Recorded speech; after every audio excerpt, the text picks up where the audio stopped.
How's it going, everyone? Before we dive into this video, my buddy Mikey from the Retrograde podcast had a few things to say. And I wanted him to say about a minute or so about his love for this game, but he went on for about 2.5, and I think it's pretty funny, so here we go. When Ken told me he was going to be shining a spotlight on what I often reference as the most underrated game in my subjective memory, I honestly was almost jealous that he'd be sitting down to revisit the game, Freedom Fighters. But this hits at the core of why I refuse to go back and play a game, which I so desperately loved, and why it needs a remake as soon as possible, although it honestly will likely never get one, because who the hell remembers Freedom Fighters? What made the game special to me was the fact that it came out before online co-op was still kind of a common thing in games.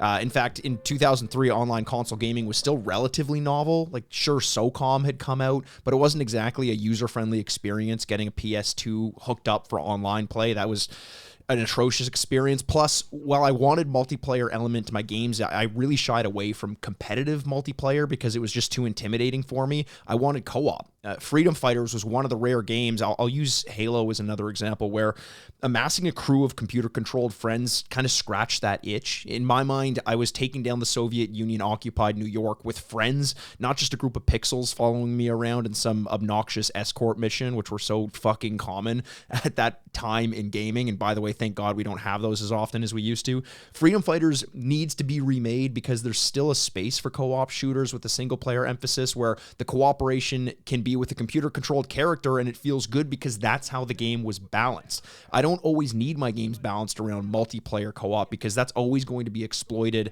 in a way that I think that a computer-controlled co-op character might not be able to. You do kind of want to babysit, but you want to make sure that they also have your back as well. Honestly, this is going to sound stupid. Sure, I have a lot of dumb opinions. Freedom Fighters, in my mind, is what Pikmin should always have been. Pikmin has never really interested me, but I loved the idea of like plucking up new resistance fighters from outside of the sewers, like some fucking haberdash Teenage Mutant Ninja Turtles come to save the United States. I say give machine guns to Pikmin. Why don't Pikmin have guns? Let's send Pikmin to Florida, get them armed up, and meet me back on my Nintendo Switch. Barring that, give me my Freedom Fighters remake, because honestly, in a lifetime of playing video games, it still somehow sticks out to me as an unmatched experience. Thanks for taking my opinion. I can't wait to hear what your thoughts are. And man, if this video gets big enough and we end up somehow getting a Freedom Fighters remake, I will fight in your crew, Ken. Appreciate you giving some love to a game that I thought everyone else had forgotten about. Damn. I don't know why the Pikmin slander, but okay. Freedom Fighters was a game that came out in 2003. It released on the PS2, the GameCube, and PC. All this footage is captured on PC. And the reason why I thought about this game was because I wanted to kind of revisit one of the most underrated titles from my youth, and I think that Freedom Fighters easily fits that bill. So surface level, Freedom Fighters is a third-person action shooter title with recruiting elements. It is relatively basic, honestly, but it's developed by IO Interactive. These are the minds behind the Hitman series. And one of the things that I love about this game that doesn't get talked about enough is that you're able to approach objectives in almost any way you want. So it gives you this freedom. There's a sandbox feeling when you are opening up a map and you see 2 to 3 to 4 objectives, and you can go to each map and your actions there will more than likely affect another area. So as simple as the game was, that was a concept that I really feel like wasn't explored enough. I think the only other game at the time that had elements of kind of this sandbox freedom was Splinter Cell Chaos Theory, and I was addicted to that game, and I quickly became addicted to Freedom Fighters. When you boot up Freedom Fighters for the first time, you're going to notice really quickly that Chris is a really crap shot and has probably the worst grenade throwing animation of all time. I think it's hilarious because he will jump up and throw it with all his might, and it makes no sense because it leaves you open, obviously, to get hit, but I found it hilarious that every time he tried to throw a Molotov or a grenade, he had to jump. It just didn't make any sense. And when he's shooting, he is missing wildly. And it really reinforces the fact that you're not a soldier. You're a plumber. And this is what the Super Mario Brothers movie should have been. Just putting that out there back in the 90s. We could have literally made them go into Bowser's Castle, AK-47s at the ready, and just have him clean out the Goombas that way. That aside, it's a really simple game. But as you progress through the levels, you're going to notice that the real objective is to make sure that Chris is a leader and that he kind of stands back and lets his team do all the work. Because honestly, when you are telling your team to attack a location and clear out enemy encampments, they are incredibly effective, especially with the shotgun. They will absolutely just wipe people. And it's super entertaining. Now, you will start out with two at first, but as soon as you start completing objectives and earning charisma, you're going to see your numbers grow and grow quickly. You can have one or two people assault a position and have everyone else defend or group around you. You can, or you can just send everyone in. My recommendation, if you're playing this on standard, just send everyone forward and have them absolutely maul the enemy. It is so entertaining. They can act as a good distraction because the enemies will literally just pay attention to them the entire time and you can move around and flank them. So if you ever played Brothers in Arms, which had similar elements, it was a first-person shooter with RTS strategy. Freedom Fighters is basically the same way. And it's one of these games that I felt like as the game went along and as you got more and more members to join you, the game became super easy, but it was incredibly satisfying seeing your team of like 8 to 10 freedom fighters just slaughter all of these people. It was insane how quickly it happens too, because you're just like, hey, go attack that position, and you're trying to flank around, and then you'll see them just standing still and they're looking at you like, all right, what's next? Now, because the game is so simple and the AI was so simple back then, if you tell them to go attack an objective, they're going to stay in that area. They will not move afterwards. So you always have to remember to ask to regroup, because if you don't, you pretty much are assaulting positions by yourself, and that will get you killed quickly. It is recommended that if you play this game, that you throw your soldiers at enemies as often as possible, because it's just so much fun seeing how fast they can either get killed or kill. Just saying, experiment as much as possible. When you are clearing out encampments and you get to those heavy machine gun nests, all you have to do is just ask to defend. Your team will take up a heavy machine gun and they will just start wiping any enemy that walks in the area. Now, there are certain enemy types in this game, certain elites, that will sneak behind your soldiers and start to choke them out, which is fucking hilarious because, they're just, you could see them. How are you that bad of a shot, or how are you that bad or not aware? But it happens often. And it's never really frustrating because the enemies will always try to attack your team first, and then they'll turn their attention to you once they're done with your team. But most of the time, your team can take a lot of damage. So by the time they get to that point, you've already killed them. So I don't really think I was stressed at all playing this on normal. I do know that on higher difficulties, Chris is pretty much dead within 1 to 2 shots. Like some of these enemies just don't miss. But it is always fun when a game implements this AI team element, and even in its most basic form like Freedom Fighters, it's still a ton of fun. And it's a game that I really want to see what it would be like if it had the advancements in AI technology today. Now, when it comes to the plot of Freedom Fighters, if you believe that it's incredibly familiar to movies like Red Dawn, you would be 100% right, because that's essentially what it was. A Soviet invasion occurs in New York, and a ragtag group of rebels and resistance fighters go out and push them back in a number of increasingly impossible objectives. And I don't think you can pull that off in today's political climate, but because of the magic of storytelling, you could craft your own fictional island or world and then do something with that, right? I do think that the narrative in this game is really basic. And I think the characters are obviously just kind of there to push the plot along or kind of give you tidbits about certain locations and tell you like how to fight an objective or how not to approach something. But you don't really get to know or care about any of the characters. Like your brother gets killed in this game and you see him maybe 3 times, and it just it felt like a little footnote and you're just moving on. That's practically my only real criticism of this game, but that was like early 2000s storytelling for certain action games. There really wasn't anything that was super groundbreaking, and Freedom Fighters was never going to win any awards in that category. Regardless of the narrative shortcomings of Freedom Fighters, I really do think this is an underrated gem.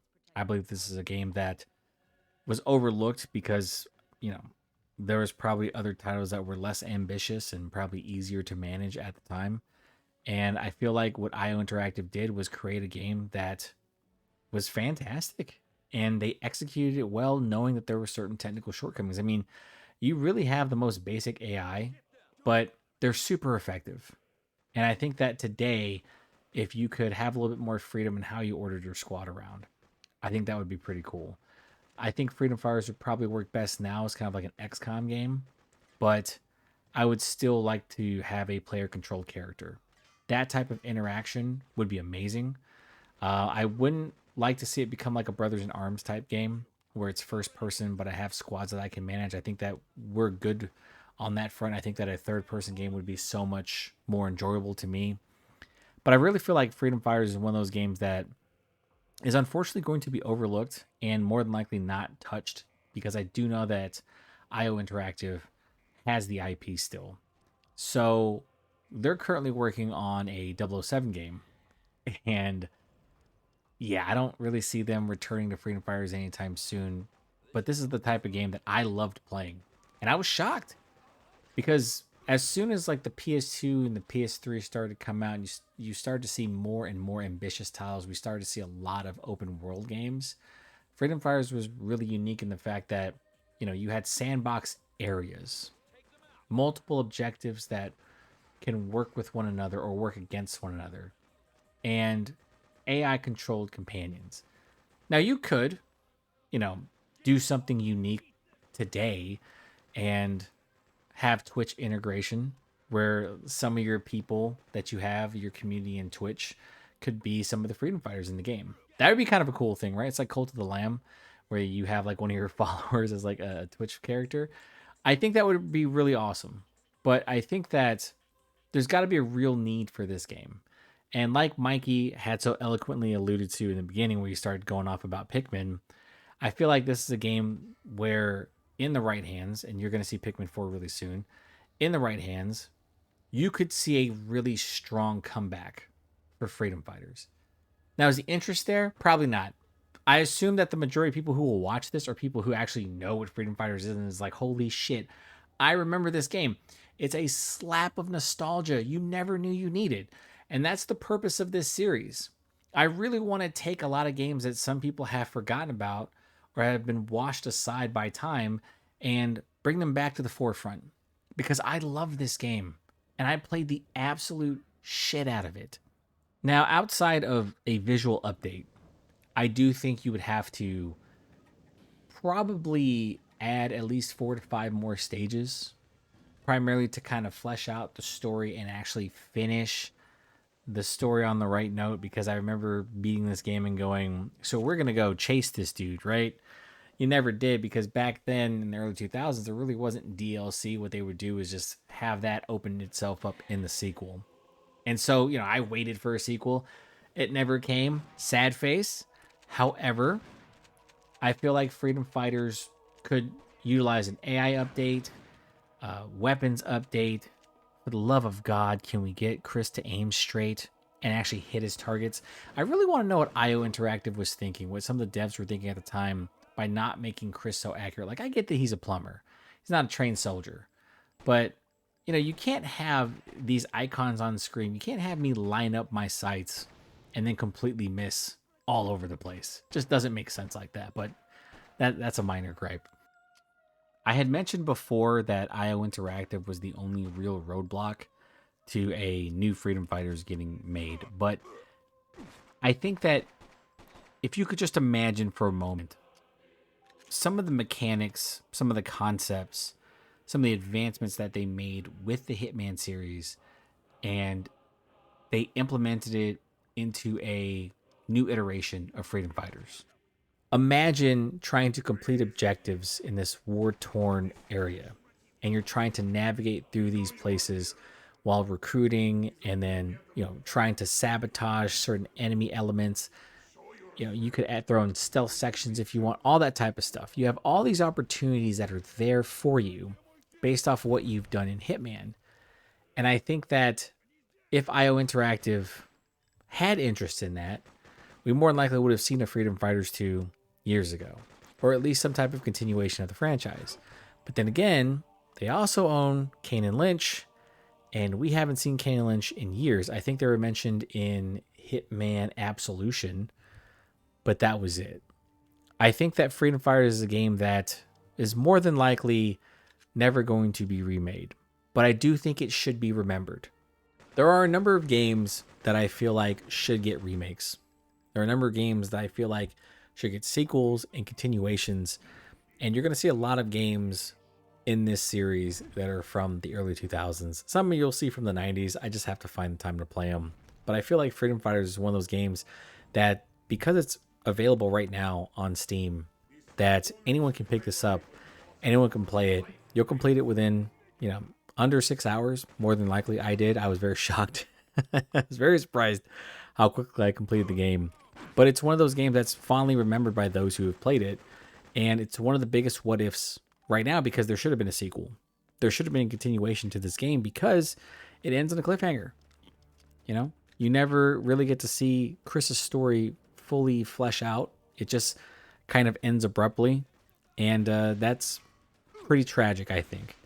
I've always felt like with certain games, when there's only one game in the series, or there's only 2 games in the series, and you obviously have a lot of story to tell, that you just end it, it can feel like there's a big hole there. And that's essentially what Freedom Fighters is. You're really hoping that maybe one day IO Interactive turns around, takes a look at some of the franchises that they have, and they see, Kane and Lynch and Freedom Fighters, and goes, you know what? I think we should assign teams to work on these games. Because if this could get like a simple remaster, and you modernize some of the visuals, give certain updates to the weapons, that types of stuff, I think that you could probably get a lot out of this game. I really hope that one day, and I don't know if it's ever going to happen, because IO is completely focused on this new 007 game, but one day Freedom Fighters gets mentioned. And I want that rumor to kind of persist out there. And then I want it to kind of catch on, and then hopefully we either see a remaster or a remake. But this is one of those games that totally deserves it. It just got lost in the flow of time, and that's unfortunate. But for now, the good news is you can still play Freedom Fighters. It is available on Steam for $3. You can probably find it through an emulator, and you're going to find out really quickly that it is a really solid title and has surprisingly held up. Even in its simplicity, this game is a lot of fun. And I found myself smiling a bunch when I was just telling my team to go assault a position and watching them roll through every enemy possible, even like the elites. It is so much fun watching them gang up on the elites with the shotgun. It's just super entertaining. I wish they could throw grenades, but I think that would be too easy. I think they would spam it too much and more than likely, kill themselves or cause a little bit too much destruction. But regardless of that, it's a fantastic game, and it's probably one of Jesper Kid, who is a legendary composer in video games. It's probably one of his better works too. Like, he is so good in this, and I loved every moment of it. And that is going to do it for this video. Please leave a comment below if you've played Freedom Fighters. Share your favorite memories of that game. Let me know if you want this game to be remade, or if you think that as of right now, you just don't want IO Interactive or anyone to touch this game. I'd be very surprised if I hear that. But honestly, I want to hear your opinion on Freedom Fighters. Let me also know what you thought of Mikey's rant at the beginning. Is he crazy for hating on Pikmin? Is Pikmin that bad? I never really got to play it, but I feel like a lot of people I've met never really have the highest opinion on Pikmin, but I have seen diehard fans talk about that game, and I am kind of surprised that Nintendo is bringing it back with Pikmin 4, but I digress. If you like this video, please consider liking, sharing, and subscribing. I am Ken from Pixelated Thoughts, and I will talk to you next time.